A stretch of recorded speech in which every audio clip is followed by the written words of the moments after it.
Assalamualaikum warahmatullahi wabarakatuh. Sobat beriman, apakah kalian tahu apa yang dimaksud dengan rukun Islam dan bagaimana cara menjalankan dalam kehidupan sehari-hari? Sebagai seorang muslim, kita diwajibkan untuk mengetahui rukun Islam. Oleh karena itu, mari kita simak penjelasannya dalam video berikut ini.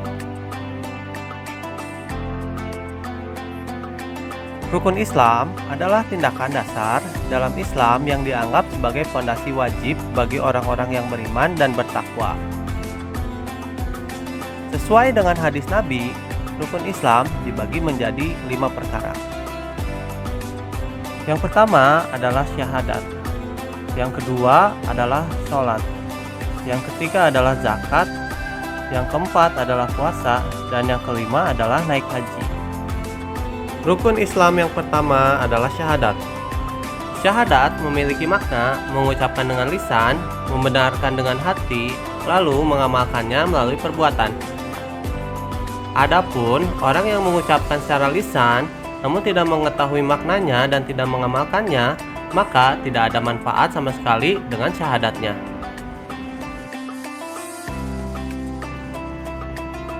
Bacaan syahadat yang harus kita baca adalah Asyhadu alla ilaha illallah wa asyhadu anna Muhammadar Rasulullah, yang artinya aku bersaksi bahwa tiada Tuhan selain Allah dan aku bersaksi bahwa Nabi Muhammad adalah utusan Allah. Rukun Islam yang kedua adalah sholat.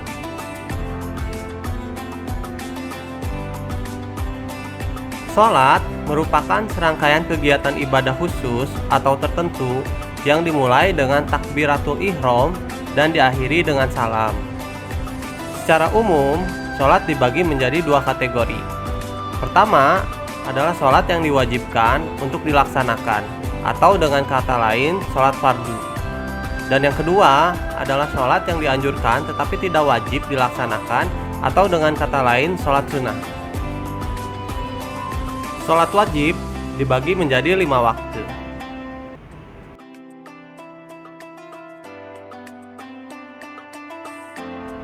Sholat subuh terdiri dari 2 rakaat, dimulai dari timbulnya fajar shodiq dan berakhir dengan terbitnya matahari. Sholat zuhur terdiri dari 4 rakaat, dimulai dari tergelincirnya matahari dari tengah-tengah langit ke arah barat dan berakhir ketika bayangan suatu benda menyamai ukuran panjangnya dengan benda tersebut. Sholat asar terdiri dari 4 rakaat, dimulai ketika bayangan dari suatu benda melebihi ukuran panjang dari benda tersebut dan berakhir ketika matahari terbenam.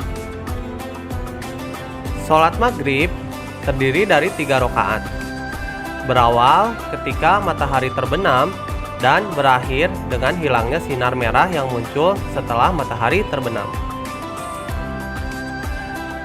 Sholat isya terdiri dari 4 rakaat, diawali dengan hilangnya sinar merah yang muncul setelah matahari terbenam dan berakhir dengan terbitnya fajar shodiq.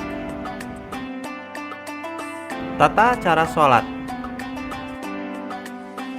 Sebelum memulai sholat, kita diwajibkan untuk mengetahui gerakan dasar dalam melakukan ibadah sholat tersebut.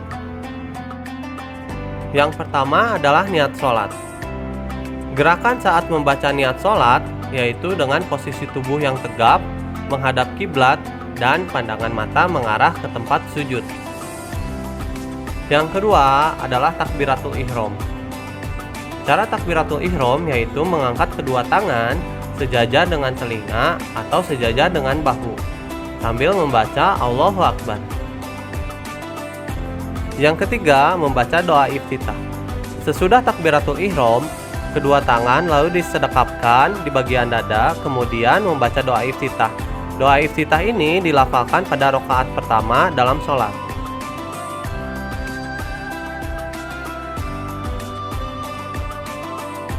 Yang keempat adalah membaca surat Al-Fatihah. Apabila telah selesai membaca doa iftitah, dapat dilanjutkan dengan bacaan surat Al-Fatihah dengan posisi tangan tetap disedekapkan pada bagian dada. Yang kelima adalah membaca surat yang dihafal. Masih dalam posisi kedua tangan yang disedekapkan pada dada, bacaan sholat berikutnya adalah melafalkan surat yang sekiranya dihafal. Yang keenam adalah ruku. Ruku dilakukan dengan membungkukkan badan hingga membentuk sudut 45 derajat, dengan bagian punggung dan kepala lurus menghadap ke depan. Lalu, jari-jari dalam tangan ditempelkan kepada lutut. Sesudah membaca surat yang dihafal, lalu berpindah gerakan sholat menjadi ruku, diwajibkan untuk melakukan takbir intiqal atau membaca Allahu Akbar. Kemudian saat ruku, lalu hendaklah membaca doa ruku.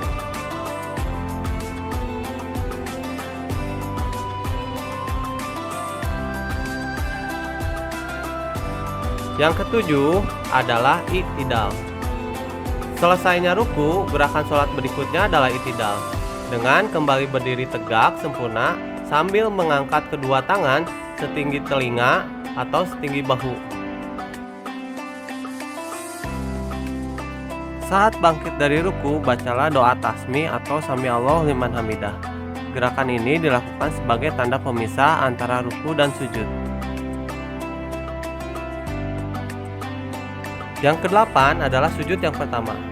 Gerakan sholat selanjutnya yaitu sujud, dengan membaca takbir intiqal atau melafalkan Allahu Akbar sebelum berpindah gerakan sholat dari i'tidal ke sujud. Dilanjutkan dengan membaca doa sujud. Sujud dilakukan dengan cara bertumpu pada 7 anggota badan. Tangan sejajar pundak atau telinga, tumit rapat dan ujung kaki menghadap kiblat. Yang kesembilan adalah duduk di antara dua sujud. Seusai melakukan sujud yang pertama, kita akan membaca takbir intiqal, lalu dilanjutkan dengan gerakan duduk di antara dua sujud.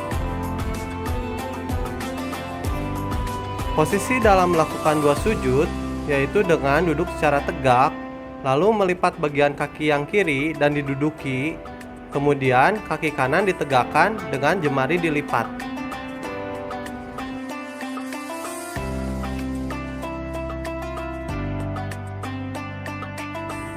Yang ke-10 adalah sujud yang kedua. Gerakan sholat ini sama dengan sujud yang pertama.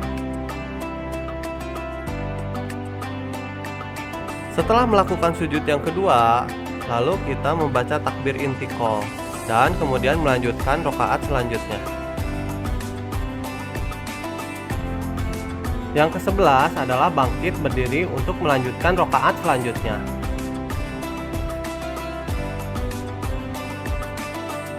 Yang ke-12 adalah duduk tasyahud. Apabila telah menyelesaikan rakaat sholat, maka gerakan selanjutnya adalah duduk tasyahud. Duduk tasyahud dibagi menjadi dua, yaitu tasyahud awal dan tasyahud akhir. Pada duduk tasyahud awal, telapak kaki kiri diduduki dan telapak kaki kanan ditegakkan dengan jemari dilipat. Sedangkan pada duduk tasyahud akhir, kaki kiri dimajukan atau dimasukkan ke bawah betis kaki kanan dan telapak kaki kanan ditegakkan dengan jemari dilipat. Ketika melakukan duduk tasyahud, jari telunjuk tangan kanan diarahkan ke kiblat. Telapak tangan kiri diletakkan di atas lutut bagian kiri.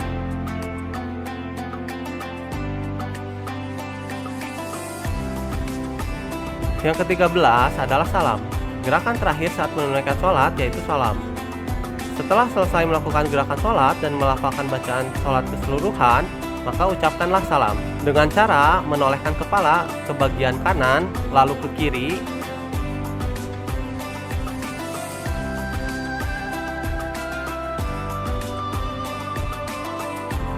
Rukun Islam yang ketiga adalah puasa.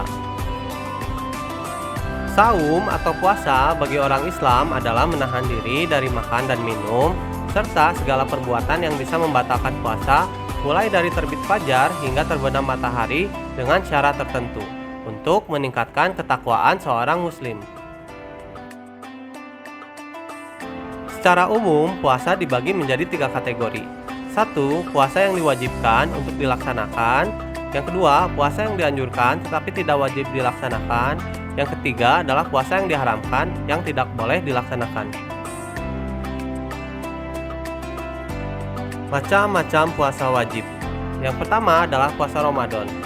Yang kedua adalah puasa qada. Yang ketiga adalah puasa kifarat. Yang keempat adalah puasa nazar. Macam-macam puasa sunnah. Yang pertama, puasa hari Senin dan Kamis. Yang kedua, puasa Arafah tanggal 9 Zulhijjah. Yang ketiga, puasa Syawal 6 hari di bulan Syawal. Yang keempat, puasa 10 hari pertama di bulan Zulhijjah. Yang kelima, puasa Sya'ban pertengahan di bulan Sya'ban. Yang keenam, puasa pada bulan haram atau bulan yang dihormati. Yang ketujuh adalah puasa Ayyamul Bid 3 hari setiap bulan. Dan yang kedelapan adalah puasa Daud. Puasa yang diharamkan. 1. Puasa di hari Idul Fitri dan Idul Adha. Yang kedua, puasa di hari Tasyrik. Yang ketiga, puasa selama 2 hari atau lebih tanpa berbuka. Yang keempat, puasa pada hari yang meragukan atau syak. Yang kelima, puasa ad-dahr, berpuasa sepanjang tahun tanpa berhenti. Yang keenam, puasa seorang istri tanpa izin suaminya kecuali Ramadan. Yang ketujuh, puasa pada wanita yang mendapati nifas atau haid. Yang kedelapan, puasa pada orang yang sakit. Rukun Islam keempat, zakat. Zakat adalah sejumlah harta yang wajib dikeluarkan oleh umat Islam dan diberikan kepada golongan yang berhak menerimanya, sesuai dengan syariat yang telah ditetapkan. Adapun fungsi dari zakat, yaitu membersihkan harta yang kita dapatkan, menjauhkan orang dari perbuatan yang berdosa, dan menjauhkan dari bakhil atau kikir. Sesuai dengan jenisnya, zakat terbagi menjadi 2 jenis, yaitu yang pertama adalah zakat fitrah dan yang kedua adalah zakat mal.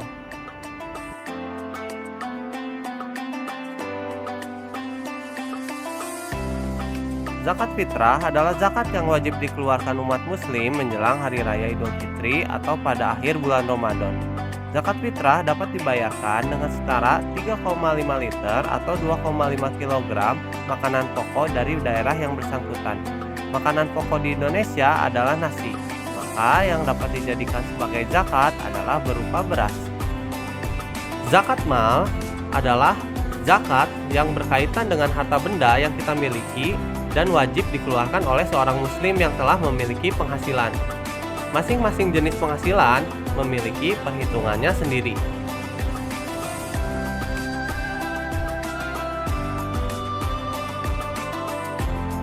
Delapan golongan penerima zakat. Yang pertama adalah fakir. Fakir adalah orang-orang yang memiliki harta namun sangat sedikit. Orang-orang ini tidak memiliki penghasilan sehingga jarang memenuhi kebutuhan sehari-hari dengan baik. Yang kedua adalah miskin. Miskin adalah orang-orang yang memiliki harta namun juga sangat sedikit. Penghasilannya sehari-hari hanya cukup untuk memenuhi makan, minum, dan tidak lebih dari itu. Yang ketiga adalah amil. Amil adalah orang-orang yang mengurus zakat, mulai dari penerimaan zakat hingga menyalurkannya kepada orang yang membutuhkan. Yang keempat adalah mu'alaf. Mu'alaf adalah orang yang baru masuk Islam. Dan zakat yang diberikan kepada mu'alaf ini bertujuan agar para mu'alaf semakin mantap meyakini Islam sebagai agama yang benar.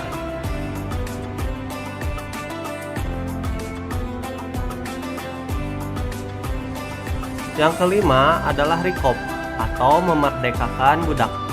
Di zaman dahulu, banyak orang yang dijadikan budak oleh saudagar-saudagar kaya, dan inilah zakat yang digunakan untuk membayar atau menebus para budak agar mereka bisa bebas hidup dan merdeka. Orang-orang yang memerdekakan budak juga berhak menerima zakat. Yang keenam adalah ghorim. Ghorim merupakan orang yang memiliki hutang. Orang yang memiliki hutang berhak menerima zakat. Namun, orang-orang yang berhutang untuk kepentingan maksiat seperti judi dan berhutang demi memulai bisnis lalu bangkrut, hak mereka untuk mendapatkan zakat akan gugur. Yang ketujuh adalah fisabilillah. Yang dimaksud dengan fisabilillah adalah segala sesuatu yang bertujuan untuk kepentingan di jalan Allah, semisal pengembangan pendidikan, dakwah, kesehatan, panti asuhan, madrasah diniyah, dan masih banyak lagi. Yang kedelapan adalah Ibnu Sabil. Ibnu Sabil disebut juga sebagai musafir atau orang-orang yang sedang melakukan perjalanan jauh, termasuk pekerja dan pelajar di tanah perantauan.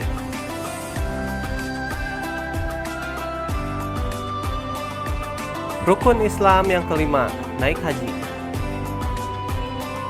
Haji secara garis besar memiliki arti pergi atau berziarah menuju ke tempat-tempat tertentu untuk memenuhi panggilan Allah dalam rangka untuk melaksanakan amalan-amalan ibadah tertentu pada waktu yang sudah ditentukan. Tempat-tempat tertentu yang dikunjungi pada saat melaksanakan ibadah haji adalah Ka'bah dan Mas'a, tempat Sya'i, juga Arafah, Musdalifah, dan Mina. Waktu tertentu untuk melaksanakan ibadah haji ialah bulan-bulan haji yang dimulai dari Syawal sampai 10 hari pertama di bulan Zulhijjah.